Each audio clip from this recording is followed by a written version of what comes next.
Fail बड़ा ना भी मेक नमन कि केकरा से ले हम सवा भतारे यही है होली के बा।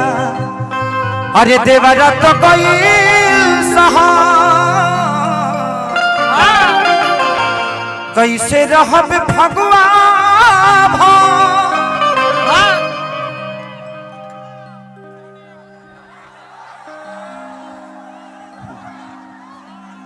अपन मेहरारू रही तो कहता कि दूर हट हट आ दूसरा के मेहरारू ये तो छू लो तू छुबा तार नसीब में नहीं खे। हम छुए तो तहरा पता चल जाए कि हाँ हम छू लेनी। अरे दादा एक से एक लोग धरती पे पैदा भइल बा भाई।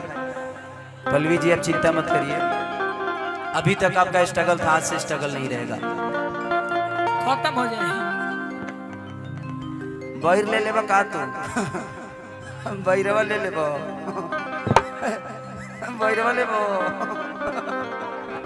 अरे केकरा से ले हम सवा भतारे यही है होली के बा। केकरा से ले हम सवा भतारे यही है होली के बा।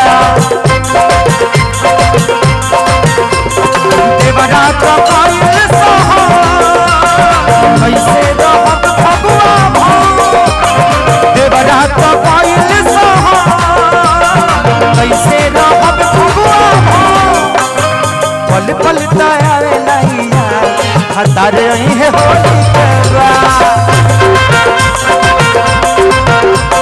केकरा से ले हम सवा भतारे यही है होली के बा।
औरत कहती है क्या कहती है?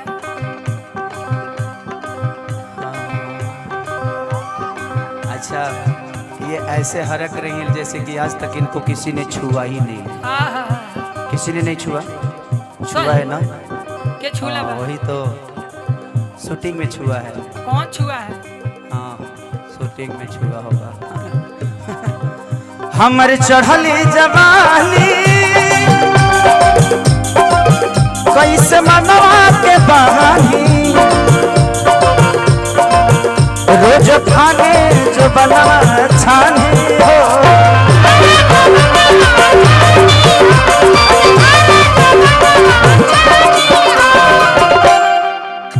मेहर के परेशानी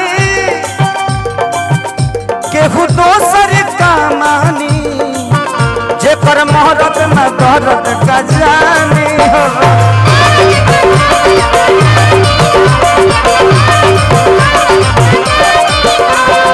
के डाली फसल में खा, के डाली फसल में खा भतारे यही है होली के बा। केकरा से ले हम सवा भतारे यही है होली के बा।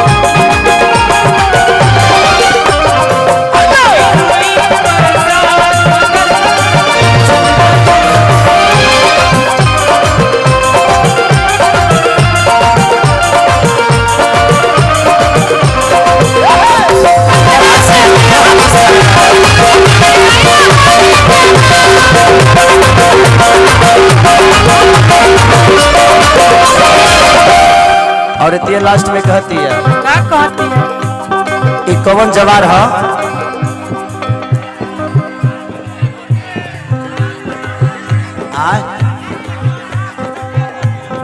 कोठी चकिया चकिया कोठी चकिया हाँ कोठी डालो जरूरी थोड़ी बा यहाँ सबकर कोठी थोड़ी बा कितना लोग पलानियों में रहत हुई हाँ है ना और ये कहती है चकिया इस जगह के नाम है चकिया हाँ काम चलावता तकिया चकिया राजा चले आई तो चकिया एक भगावता बहुरा खेसारी हो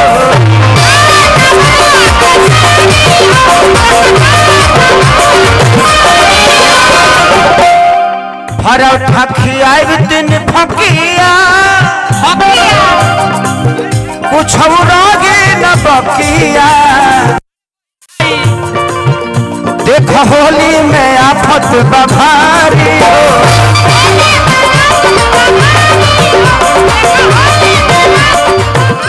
आ गईले घरे आजा अरे आ गईले घरे आजा हतारे है होली करा से ले हम सवार हतारे है होली के